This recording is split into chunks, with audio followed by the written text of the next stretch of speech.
हरियाणा की हर अपडेट के लिए बेल आइकन दबाएं और सब्सक्राइब करें STV Haryana news.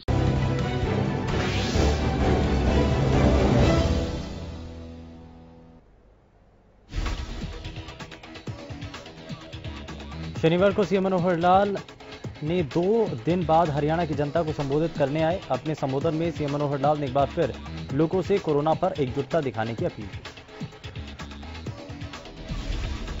CM Manohar Lal ने प्रदेश की शिक्षा को लेकर लोगों को जानकारी दी। शिक्षा का अधूरा काम तकनीक के जरिए पूरा किया जा रहा है।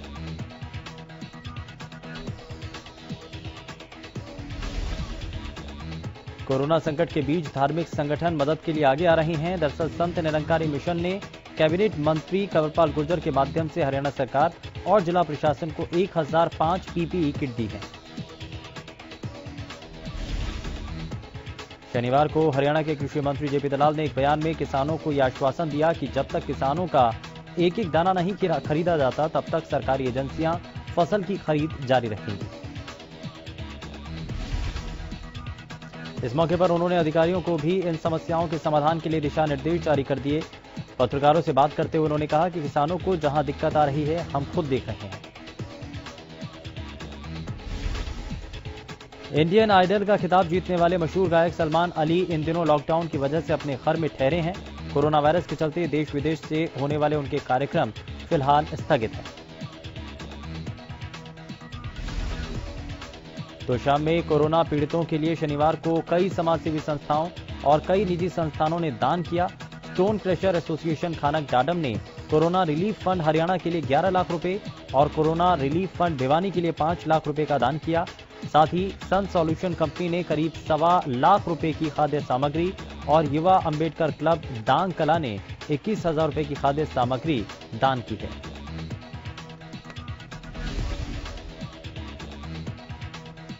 इस मौके पर कबड्डी खिलाड़ी मंजू के नेतृत्व में 3 खिलाड़ियों ने अपने हाथों से बने करीब 500 मास्क तो शाम के SDM को सौंपे। इस अवसर पर स्टोन क्रशर एसोसिएशन के चेयरमैन मास्टर सतबीर रतेरा का कहना था कि एसोसिएशन ने कोरोना राहत पीड़ितों के लिए पहले भी राहत सामग्री बांटी है और अब मुख्यमंत्री राहत कोष में ये राशि दी गई है ताकि कोई भी व्यक्ति भूखा ना सोए। कोरोना को मात देने के लिए स्वास्थ्य विभाग लगातार प्रयास कर रहा है। अंबाला में स्वास्थ्य विभाग की मेहनत रंग लानी शुरू हो गई है। अंबाला जिले में कुल 7 कोरोना पॉजिटिव मरीज थे, जिनमें से 2 मरीज पहले ही ठीक होकर अपने घर जा चुके हैं। आज एक और पॉजिटिव मरीज कोरोना की जंग जीतकर वापस घर लौटे। ये बुजुर्ग महिला जिले के पहले कोरोना पॉजिटिव के संपर्क में आने से वायरस से संक्रमित हो गई थी। बुजुर्ग महिला को स्वास्थ्य विभाग ने अपने घर भेज दिया और साथ ही उन्हें 14 दिनों तक घर में रहने की सलाह दी है। कैथल में जमात से लौटे 62 वर्षीय मदरसा संचालक बुजुर्ग की चौथी और फाइनल रिपोर्ट आने के बाद प्रशासन ने राहत की सांस ली। गौरतलब है कि जमात से लौटे इस बुजुर्ग की पहली रिपोर्ट पॉजिटिव आने के बाद स्वास्थ्य विभाग ने इन्हें आइसोलेशन वार्ड में भर्ती किया, लेकिन आज चौथी और फाइनल रिपोर्ट नेगेटिव आने के बाद प्रशासन ने राहत की सांस ली।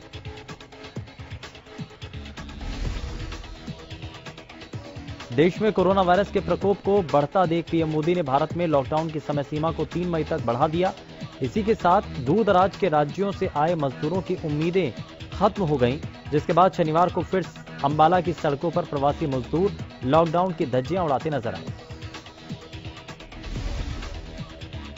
कोरोना महामारी से निपटने के लिए प्रदेश में प्रशासन सख्त नजर आ रहा है। कोरोना को मात देने के लिए नए नए तरीके अपनाए जा रहे हैं और इसी में ड्रोन कैमरों के जरिए निगरानी की जा रही है।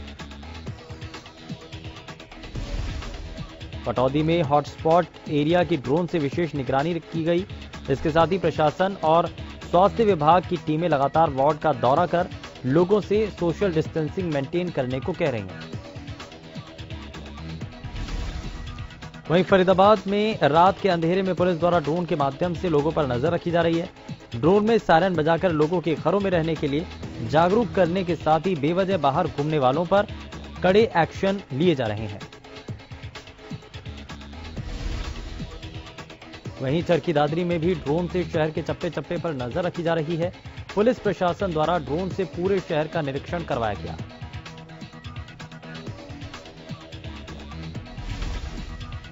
टोहाना के फतेहपुरी में स्वास्थ्य विभाग ने स्वास्थ्य जांच शिविर का आयोजन किया। गांव के सरकारी स्कूल में आयोजित स्वास्थ्य कैंप में ग्रामीणों के स्वास्थ्य की जांच की गई।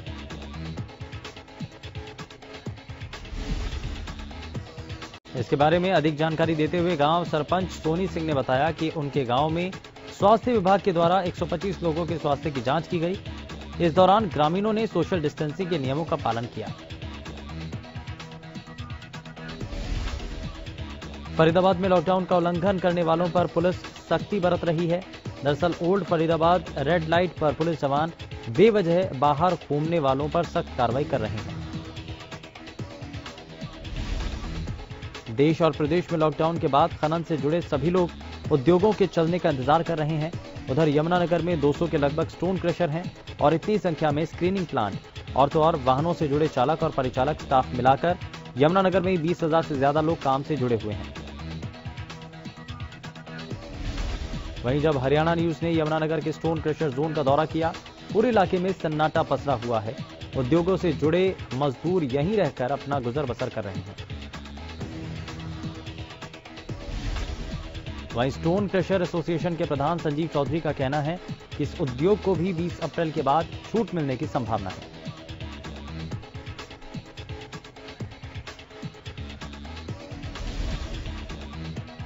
कोरोना के बढ़ते संक्रमण को देखते हुए बहादुरगढ़ में रहने वाले दिल्ली सरकार के करीब 400 कर्मचारियों को होम क्वारंटीन कर दिया गया। झज्जर प्रशासन ने हरियाणा की सीमा पूरी तरह सील कर दी और ये फैसला लिया है कि केवल अधिकृत पास वालों को ही हरियाणा से दिल्ली जाने दिया जाएगा। साथ ही स्वास्थ्य विभाग झज्जर जिले के हर घर की जांच भी करेगा। अब तक विभाग ने धर्मपुरा कैंटोनमेंट जोन से 300 लोगों के सैंपल ले लिए, जिसमें 272 नेगेटिव आए। प्रदेश में भी कोरोना के मामलों में लगातार बढ़ोतरी देखने को मिल रही है। अब तक नूंह जिले से सबसे ज्यादा मामले सामने आए। नूंह में अभी तक 57 पॉजिटिव केस सामने आए, जिनमें 4 मरीज ठीक होकर जा रहे हैं। नूंह जिले में अभी तक 1201 सैंपल लिए गए, जिसमें 1082 सैंपल की रिपोर्ट नेगेटिव आई। इधर होडल में एक समुदाय विशेष के युवक को सोशल मीडिया पर एक पोस्ट डालना भारी पड़ गया। दरअसल दूसरे समुदाय के लोगों ने इस युवक पर आपत्तिजनक पोस्ट डालने का आरोप लगाकर उसके घर पर हमला कर दिया। इसके साथ ही हमला करने वाले समुदाय के लोगों ने युवक के खिलाफ बिछोड़ थाने में मामला दर्ज कराया है।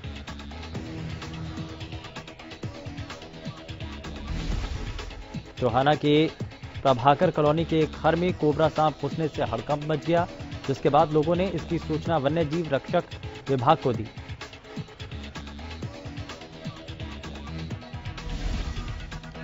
पूरे मामले को लेकर डॉक्टर गोपी राम ने बताया कि उन्हें सूचना मिली थी कि प्रभाकर कॉलोनी के एक घर में सांप घुस आया है, जिसके बाद मौके पर पहुंचकर काफी मशक्कत के बाद सांप को काबू किया गया।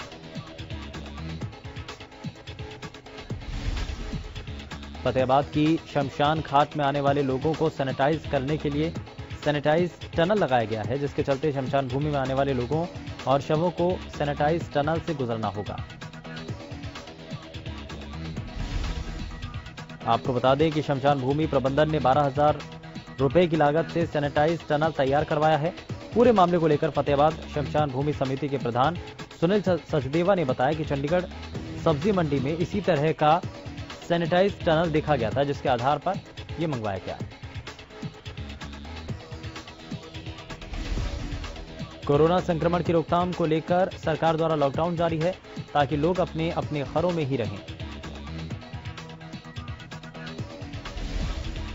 बावजूद इसके सोनीपत के गोहाना में शराब के ठेके के बाहर ताला लगाकर पिछले दरवाजे से शराब बेची जा रही थी, जिसकी सूचना पाकर मौके पर पहुंची पुलिस ने छापेमारी कर 350 पेटी शराब बरामद की।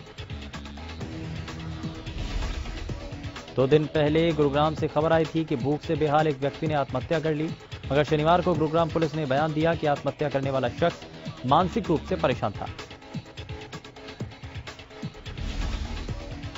पुलिस का दावा है कि तहकीकात में कहीं भी इस बात का सबूत नहीं मिला कि इस व्यक्ति की मौत भूख से हुई है।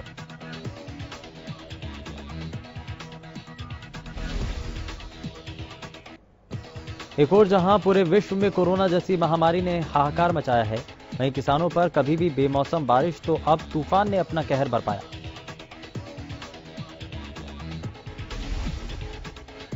पचास एकड़ से ज्यादा की फसल तूफान की चपेट में आ गई और तिनका तिनका बिखर गया।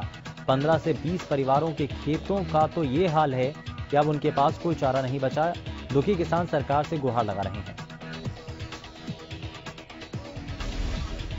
प्रदेश में फसलों का भुगतान सीधा किसानों के खाते में सरकार के आदेश पर व्यापारियों ने रोष प्रकट किया।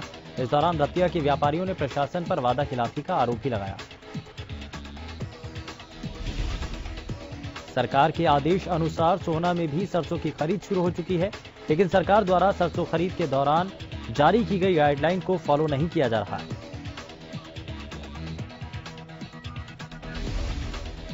वहीं किसानों की बात करें तो किसानों का कहना है कि सरसों खरीद करने वाली एजेंसियां सरसों में नमी बताकर उनको वापस भेज रही हैं और सरसों की खरीद नहीं कर रही।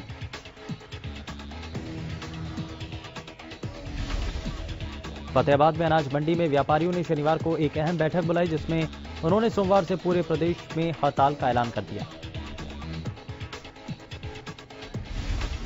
दरअसल गेहूं की खरीद को लेकर मनोहर सरकार ने आदेश दिया कि आढ़ती और व्यापारी बैंकों में जीरो बैलेंस का नया खाता खुलवाएं। इस बात का व्यापारी विरोध करते हैं और वो गेहूं की खरीद नहीं करेंगे।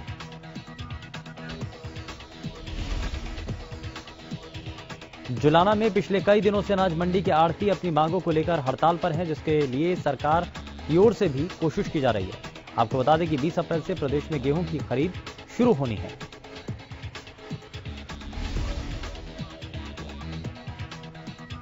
गेहूं खरीद के लिए सरकार ने अनाज मंडी के अलावा पूरे प्रदेश में अलग अलग खरीद सेंटर बनाए हैं, जहां पर गेहूं की खरीद की जाएगी।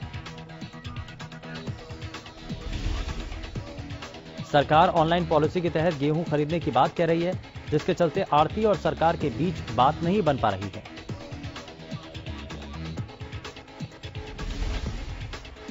रोहतक की अनाज मंडी के सभी आढ़तियों ने ऑनलाइन फसल खरीदने से इनकार कर दिया है। अनाज मंडी के सभी आढ़तियों ने अपने लाइसेंस सरेंडर करके मैनुअल खरीद का फैसला नहीं होने तक फसल खरीद से साफ इनकार कर दिया।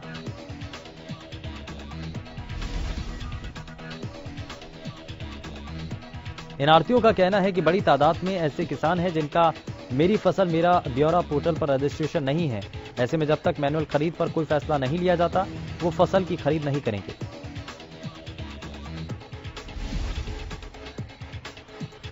सरसों की खरीद पूरे प्रदेश में शुरू हो गई और गेहूं की खरीद आने वाली 20 तारीख से शुरू कर दी जाएगी।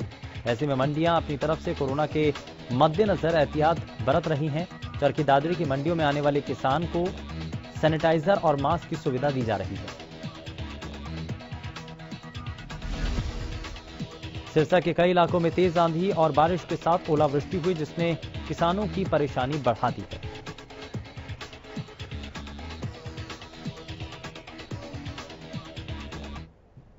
और यहां रुक रहे हैं एक छोटे से ब्रेक के लिए।